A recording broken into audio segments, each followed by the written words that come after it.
مواطن سوري عندك 50 مليون ليرة سوري على العملة القديمة، بدك تروح تبدلين على العملة الجديدة. ال 50 مليون بيساويني 5000 دولار، رحت على البنك عطيت للبنك وعطاك عملة جديدة بقيمة 500,000.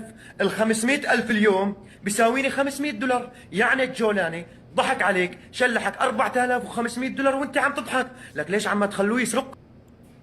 نيالك يا جولاني، هنيئا لك يا أبا محمد الجولاني بهالمعارضة. بما أنه هذول الناس اللي عم يعارضوا أحمد الشرع وبدهم يسقطوا حكومته، أبشر بطول عمر يا أبو محمد الجولاني. والله طالما هالإشكال هي المعارضة، سلامتك وكل الدعم، ما عاد تاكل همشي. أنا بمكان أحمد الشرع، مكان الرئيس الشرع، اقسم بالله هذول هالاشكال هل يسموا حالهم معارضه؟ الا اخصص لهم رواتب كل راس شهر يجيهم راتبهم، لا تعملون ولا شيء، بس عارضه. لانه لما يكون هي انواع المعارضه فمعناته الحكومه بألف الف خير.